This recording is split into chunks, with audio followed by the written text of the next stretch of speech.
આપણા દેશમાં એક સમય એવો હતો કે જ્યારે સ્ત્રીઓને શિક્ષણ નહોતું મળતું, દીકરીઓને ભણાવતા જ નહીં. ત્યારે એક એવી માન્યતા હતી કે દીકરીઓને તો લગ્ન કરીને ઘર ચલાવવાનું હોય, ઘર ચક્કી એટલે કે રસોઈ કરવાની હોય, બસ એને ખાલી આટલું જ કરવાનું હોય.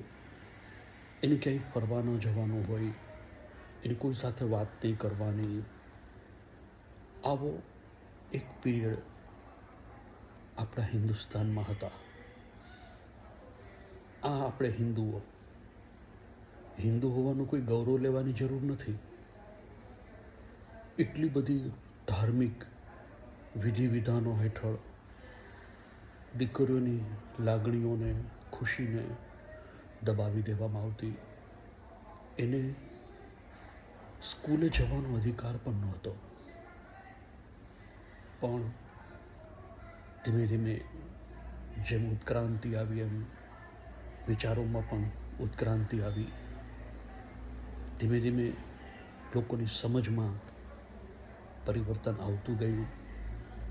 આપણા દેશમાં પણ શિક્ષણ અંગ્રેજો આમ તો લાવેલા અને આપણને ભણતા કરી દીધા તો સારું હતું.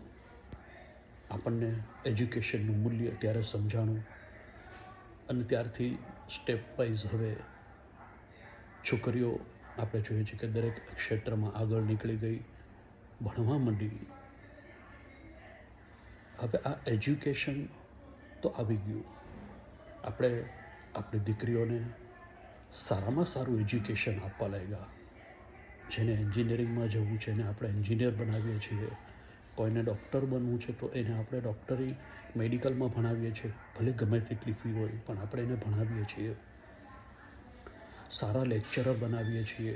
કોઈ એડવોકેટ બને છે. તો આપણે એક માતા પિતા તરીકે આપણી દીકરીઓને ખૂબ એજ્યુકેશન આપીએ, ખૂબ ભણાવીએ.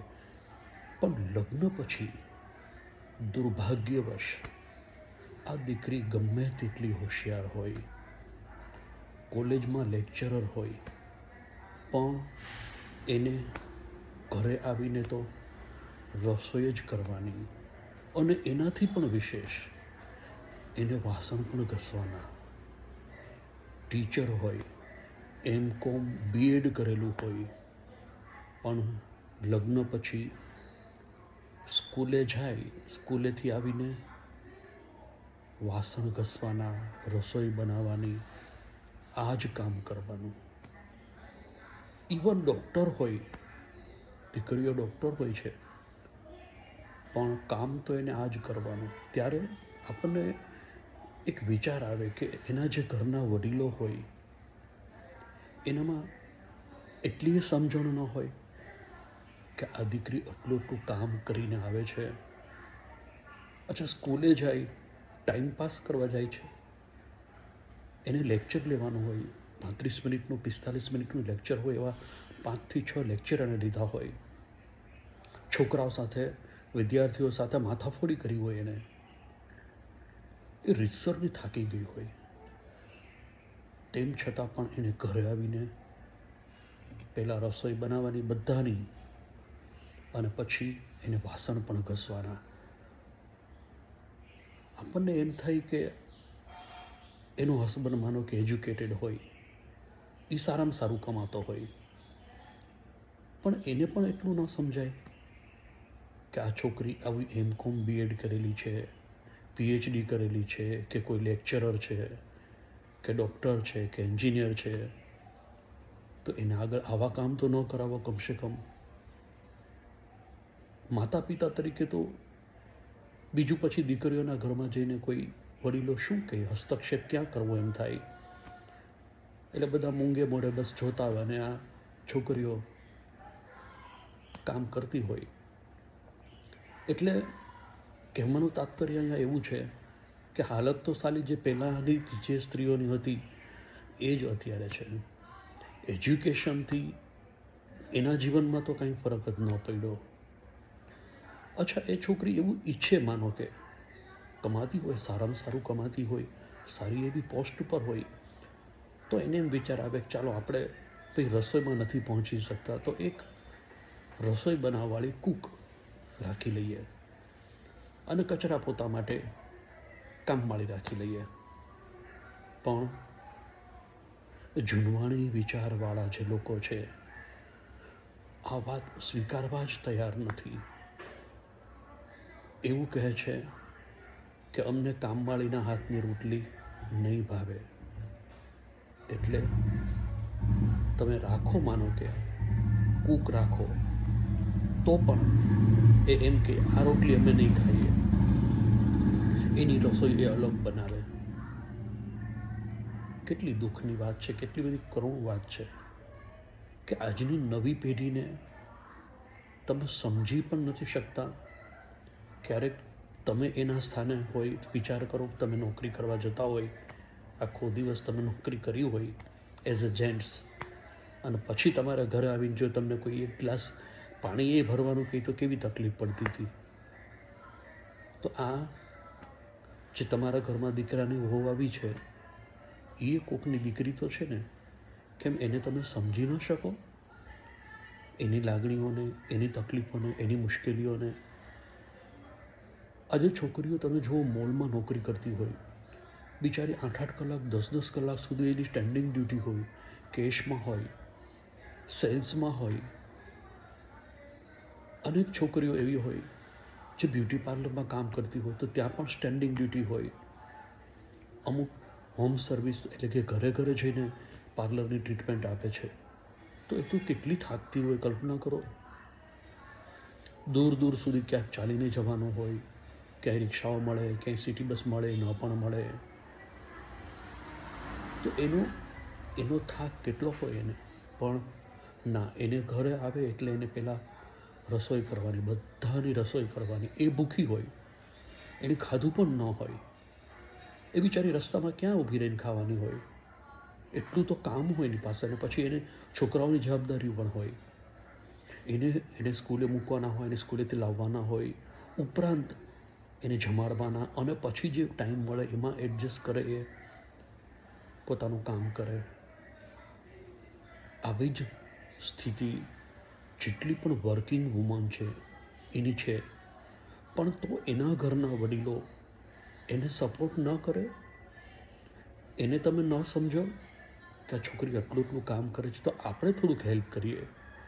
આ તો આપણા દેશમાં કેવું છે, ભાઈ 60 વર્ષના થઈ ગયા અને તમે સરકારી નોકરીમાંથી રિટાયર્ડ થઈ ગયા એટલે તમારે કાંઈ કામ નહીં કરવાનું, એમ જોબલેસ. બગીચામાં જઈને બેસો, મંદિરે જઈને ગપ્પા મારો, એના કરતાં ઘરમાં ઉપયોગી થાવ ને કંઈક. કેમ ન ઉપયોગી થવાય? ઘરના દરેક કામમાં. આજે તમે વિદેશમાં જુઓ, પુરુષ અને સ્ત્રી બંને એક સમાન છે, બંને સાથે મળીને ઘર ચલાવતા હોય, બધું જ કામ બધાને કરવાનું. એવું આઈડેન્ટિફાઈ કેમ કરી નાખવામાં આવ્યું કે સ્ત્રીઓને જ કામ કરવાનું, રસોઈ સ્ત્રીઓ જ બનાવે? શા માટે? ખરેખર બંને સાથે મળીને આ કામ કરવાના હોય છે. પણ હજુ પણ આપણા દેશમાં પુરુષ પ્રધાન સમાજ. છોકરી ગમે તેટલું ભણેલી કેમ ન હોય, PhD હોય કે સાયન્ટિસ્ટ લેવલની હોય, ડૉક્ટર હોય, એડવોકેટ હોય, એન્જિનિયર હોય, પણ નહીં, તું તો સ્ત્રી છો એટલે રસોઈ તો તારે જ કરવાની. એ કેમ કરવી એ તારે વિચારવાનું. પણ એને એવો રાઈટ નહીં કે એ કોઈ કામવાળી કે રસોઈવાળી કૂક રાખે. ના, એને તો ઘરના એટલે કે તો એ દીકરીની હાથની જ રસોઈ બધાને ખાવી હોય. પણ એની સામે એ છોકરીની માનસિક સ્થિતિનો કોઈ ક્યારેય વિચાર કરતું જ નથી. આપણે હવે આ વિડીયો મારો જેટલા સાંભળો છો એટલા દરેકને ફોરવર્ડ કરજો. ખાસ કરીને વડીલોને પણ આ ફોરવર્ડ કરજો, જેથી જે નથી સમજતા એ કમસે કમ સમજી જાય. તમે એજ્યુકેટેડ છોકરીઓ તમારા દીકરા માટે શા માટે શોધો છો? વાસણ ઉટકાવવા માટે? મજૂરી કરાવવા માટે? તો પછી ક્યાંક ગામડામાંથી જઈને અભણ હોય એવી ગોતી આવો ને એવું કરાવવું તો. પણ ના, છોકરી તો એજ્યુકેટેડ જોતી હતી. એ છોકરી પણ કોઈની દીકરી છે એટલું સમજી લેજો. એટલે તમારા જે રૂઢિવાદી વિચારો છે એમાંથી બહાર નીકળો અને આવનારી જે પેઢી છે, હવે તમારા દીકરાની જે વહુ હોય એ મજૂર નથી, લેબર નથી, હાઈલી એજ્યુકેટેડ લેડી છે. એને હેલ્પ કરો, એને સપોર્ટ કરો, એને સમજવાનો પ્રયાસ તો કરો. કામવાળી છે, તમે એને કામવાળી તરીકે લાવ્યા હતા ઘરમાં કે બસ તું સવારથી સાંજ બસ આ કામ કરે રાખ, મજૂરી કર. સુધરી જાઓ, મહેરબાની કરીને સુધરી જાઓ, હજી સમય છે. અને જે પછી આવું સમજતા નથી ને એ સાસુ જ કહે છે ને આપણે ત્યાં, હા એ સાસુ દુઃખી જ હોય. એવી સાસુને મૂકીને છોકરાઓ જતા રહે પછી શું કરે? કેટલો સમય સુધી સહન કરે? સહન કરવાની દરેકની એક લિમિટ તો હોય ને. એટલે પછી આવી દીકરીઓ ઘર છોડી દે, બીજે રહેવા જતા રહી. અમુક તો ફોરેનમાં પણ જતા રહી. સમજે કે અહીંયા હશું તો આ તકલીફ રહેવાની છે, એક જગ્યાએથી બીજી જગ્યાએ જશું તો ત્યાં હાલત તો આ જ રહેવાની છે. એના કરતાં બેટર છે ક્યાંક વિદેશમાં સ્થાયી થઈ જાય. કમસે કમ આ બધું ટેન્શન તો ઓછું થઈ જાય, શાંતિથી પોતાની રીતે તો જીવન જીવી શકે. હવે આવું જો ન થાય એવું ઈચ્છતા હોય, સાંભળી લેજો, જેટલી સાસુઓ છે એટલી એ સુધરી જાજો. સાસુપણું ન દેખાડો, માં બનો. દીકરીની માં બનો. તમે એમ માનો કે મારી દીકરી છે. કરાવશો પછી તમે એવું એને કામ, મજૂરી કરાવશો? સુધરી જાઓ, સુધરવાનો સમય છે હવે. આ દાદાગીરી કરવાનો સમય આ નથી. ફેંકાઈ જશો તમે, આઉટ ઓફ ડેટ થઈ જશો, તમે તમારું મૂલ્ય ગુમાવી દેશો. વડીલો જાગો.